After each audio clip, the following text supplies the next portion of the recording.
Okay, so No. graphing in the complex plane, just a quick review what we looked at yesterday. Remember what we said, if we have complex numbers, if we want to graph them in the complex plane, what the complex plane does is it takes the real number line, and instead of plotting numbers on just that line, we're going to plot them on a plane. You know, all the real numbers show up on this line. There's 0, there's 1, there's 2, etc. And all numbers you've ever used fit somewhere on that line. But now we'll add another element to this. Now we've got this imaginary part, and we said if we wanted to plot the point -2 plus 5i. Now, if that were just a -2, it'd go right there. That'd be it, right? But when we add this imaginary part to it that we haven't dealt with in the past, we add this imaginary part to it, then it's got to go on the plane and not just on the complex plane and not just on the real number line. Yes, sir. Would it ever go like -2 plus like 7y plus 5i? No. No, good question. It wouldn't. These are just, don't confuse this with the XY plane. Like the XY plane, I know it looks like this, but the XY plane is where we're graphing a function, a specific function, right? We put in, for example, if we had something like y equals 3x plus 1. Now that's different. That's different. That's saying if I have this recipe or this formula for a function, as I put in various x values, what is this formula going to spit out for the y values? Different deal entirely. Well, we're not dealing with functions here. We're literally just dealing with numbers, right?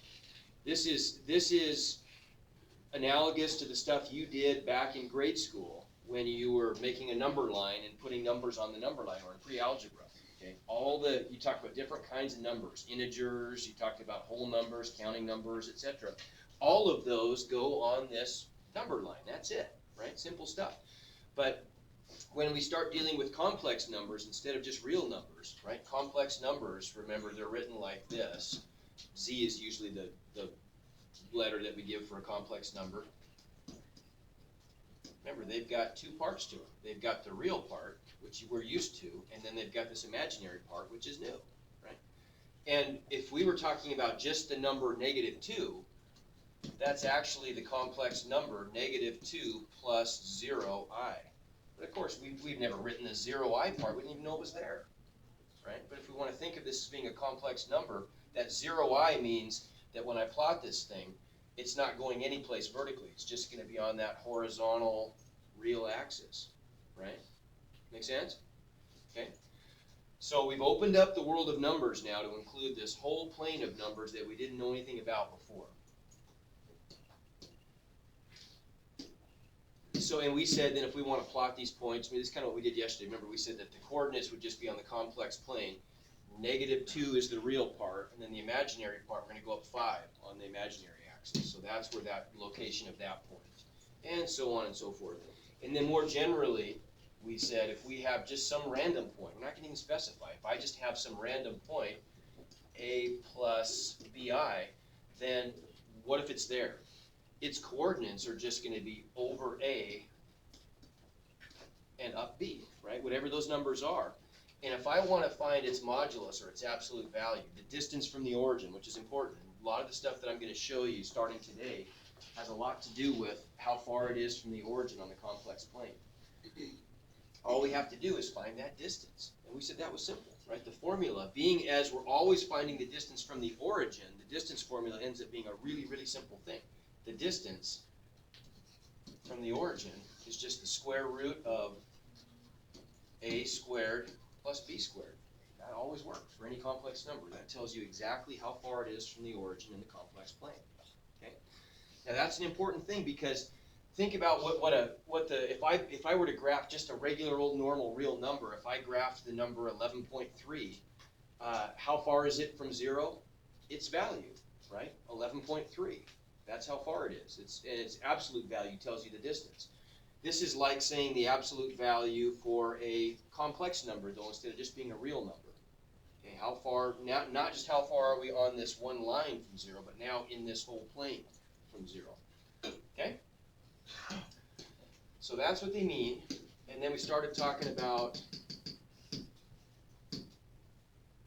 I juggled these slides around a little bit. So then absolute value, this distance from the origin, there we go, what we just said. square root of a squared plus b squared, okay? Then we talked about adding and subtracting. Oh, well, actually, hang on. So what would this be then? If I want to find the distance of this point from the origin, what's a? Negative 2. What's b? 5. So the distance is just the square root of negative 2 squared plus 5 squared. So square root of 29, right? How about this guy? What's a? 0. Yeah, this is the same thing. Negative 6i. Isn't that the same thing as saying 0 minus 6i? If I write it in standard form? Yes. Question about the 29. Do you want us to break that down? What do you mean break it down? Like if it was 12, the square root. Oh, yeah, I mean, if, maybe, depending what the directions say. If they say, sometimes I'll say something like, no need to simplify. And sometimes I'll say, write a simplified radical. Okay. Yep. So Yeah. do you always need a number other than the xi or the xi part? Like, do you like 1 minus xi, or do you always need the 1 there? What do you mean, where's the 1 coming from? For, I'll use the one, number 1 for example. So Mhm. remember, for the negative 2, do you always have to have negative 2 for it to be not 0? For that yeah, right, I mean, Telling you it's -2. it's telling you that a is negative 2 there. If a were 0, we wouldn't necessarily write it. Like right here, for example.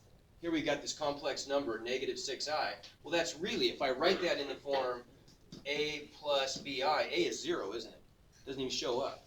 So really, technically, if I write it as a complex number in standard form, that's what it looks like. But we don't write the 0 minus part, right? We just write the negative 6i. Okay? Does that answer your question? Yeah. Mr. Orta? Yeah. Okay, so you have like absolute value signs, so how come -2 isn't turning into 2? Okay, because it's the absolute value of the whole thing. Here, I'll give you another example. What if I had the absolute value of -2 plus 5? What's that answer? Just regular numbers, not anything fancy, no complex numbers here. This is just a regular. The answer is 3, isn't it?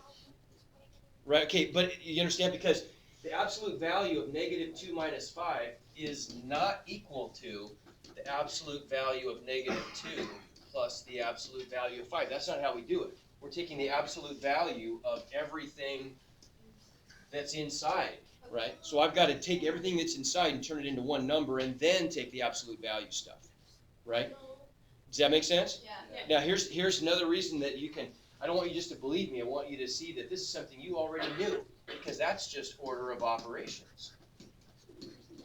Right? If we're simplifying something, we just do normal order of operations, and remember that absolute values bars are like grouping symbols. They go there, don't they? They're parentheses. So I have to do everything inside the parentheses, right? First, and then, does that make sense? Yeah. Okay. Was there another hand up back there? Yes. Aaron. So how did we, in number 1, it was the absolute value of -2 plus 5i. What happened to the I? Because the formula is, let me go back one slide here, and I'll show you. The formula is, if you want the distance from the origin, that's not going back. What's going on? Oh, I know why, because, no, I don't know why. Well, I'll just write it down. Remember, our formula was this.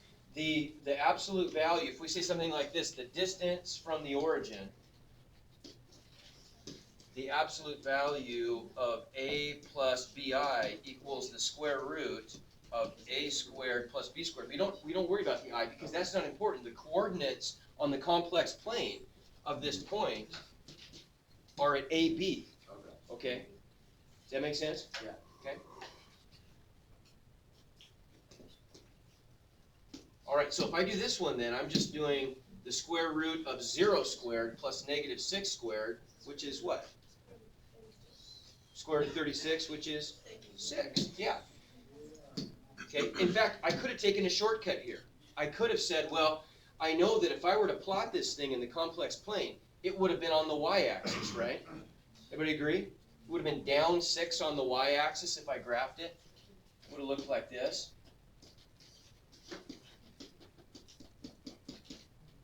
Would have been right there. Whoops. Would have been right there, right?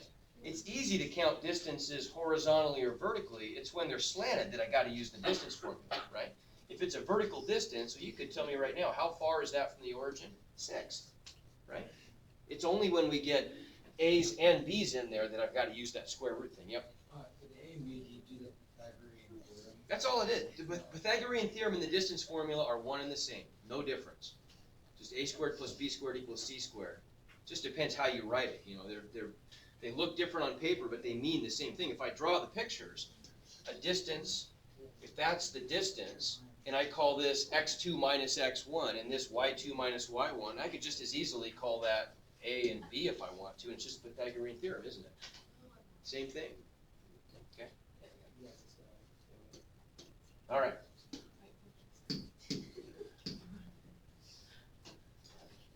So which of those two complex numbers is closest to the origin then? Square root of 29, isn't it? Because what is 6 squared? 36. So 6 is the square root of 36. Square root of 36 has to be bigger than the square root of 29, right? Yeah. So this one is closer. Okay? So adding and subtracting, we looked at this yesterday, dead simple. Very simple. The trick is when you're adding and subtracting complex numbers, just treat the i's like a variable, like you always have treated x's. So here all I'm going to do is just add like terms. -1 plus 3 is positive 2. 2i plus 3i, if those were x's, 2x plus 3x, you'd tell me is 5x. So 2i plus 3i is just 5i. Done. Okay. Subtracting, we said, same thing. Just distribute the negative sign and add like terms. Piece of cake. It doesn't matter how many things you're adding up, just add up like terms. Just distribute the negative signs, add up like terms, and you're done. Multiplying, also very simple. Treat the i's like variables. The one thing you got to do when you're multiplying, though, you got to be, the only difference with multiplying that makes it maybe slightly harder than addition and subtraction, and only slightly, is that after you distribute things out and multiply, any powers of I, you're going to convert into, you're going to change. Like we looked at that list, we made that list yesterday, and almost always just I squared. So for example, if I expand this out, I distribute the I get -3i minus I squared, but whenever we see I squared, what do we always do? Change that to -1. All right, so we get +1 minus 3i. We put the a first and then the bi second, right? And then if I do something like this, I'm just going to FOIL it out like I normally would. And when I FOIL it out, I get these 4 terms. I can combine the -4i and the -18i. Those are like terms. And then the I squared we turn into a -1. Okay, so we get that, right? No big deal. Yes? How do you know if like you're like let's say if there's a subtraction problem, so you got to try to pay the subtraction and then multiply.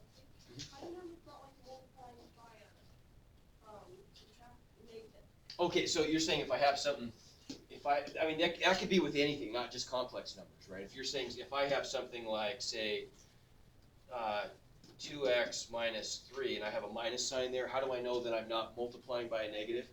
Okay, so if this were like -x plus 3, if I were, I would have to do that. Okay?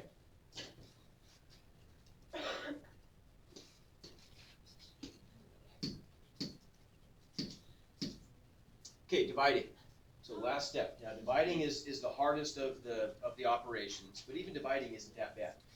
The strategy we use for dividing, here's what I want you to think about, and this will make it easier for you. Remember what we did when we simplified radicals. We had a rule that we couldn't have radicals on the bottom, and so if we did a problem like this, let's say. Say we had the square root, tell me what we did with this. If I had the square root of 7/8, what did I do? Okay. Split it up, simplified if I could. I can't simplify the square root of 7, can I? I'm stuck with that. What about the square root of 8? Can I simplify that? Okay, good. 4 and 2. So I'd be 2, radical 2, right? And then remember what our strategy was. Any stranded radical, any radical that's stranded in the denominator, in this case the square root of 2, I got to multiply top and bottom by that radical to get rid of it, right? So we'd multiply top and bottom by square root of 2 over square root of 2. And then on the top, I just get, what's the square root of 7 times the square root of 2? Square root of 14. Square root of 14. On the bottom, now look at this, on the bottom, I've got square root of 2 times square root of 2. What's that? Square root of 4, no, Which is 2. 2. That's the same thing as squaring that radical. So when I multiply a radical by itself, it just undoes the radical because I'm just squaring it, right? So I get 2 times 2 is 4, done, right? So our strategy was we had to multiply top and bottom by something to get rid of that stranded radical on the bottom. In this case, it was just the radical itself. Now with complex numbers, it's a little bit different. But it's the same idea, same idea. If I start off with, and let me do one thing that might make this a little Easier. better here. So this is really the problem that we're starting with right there. Okay, we're dividing the complex number 3 plus 11i by the complex number negative 1 minus 2i. And the rule this time is we can't have i's in the denominator. We have to get rid of the i's. The way we get rid of the i's is we're going to multiply both the top and bottom by the complex conjugate of the bottom. Now what does that mean? This is what it means to be a conjugate in math. The conjugate, let me spell this right, conjugate. The conjugate of a plus b is a minus b, okay? The conjugate of a minus b is what do you suppose? A plus b. Okay, so that's what it means to be a conjugate. When I've got two terms that are being added or subtracted, the conjugate is going to be the other operation. Yeah. So like the opposite is equal. So it's going to be the kind of, I mean, it's the same kind of idea, but what's going to be the conjugate of negative 1 minus 2i? 1 plus 2i? Negative 1 plus 2i. The first term stays the same. It's just that the sign in the middle is going to change, right? Okay, and we call it a complex conjugate because instead of just being normal numbers or variables, we got i's in there. So that's the only reason it's a complex conjugate instead of a regular conjugate. Okay, so here's all we do. Multiply top and bottom by the complex conjugate of the bottom. And so I probably should do this. I probably should put, to make this easier to see, I probably should do something like that. That's pretty easy. Right? Now, here's why we do that. Watch what happens in the denominator when we multiply complex conjugates. The same thing will always happen, and it's good.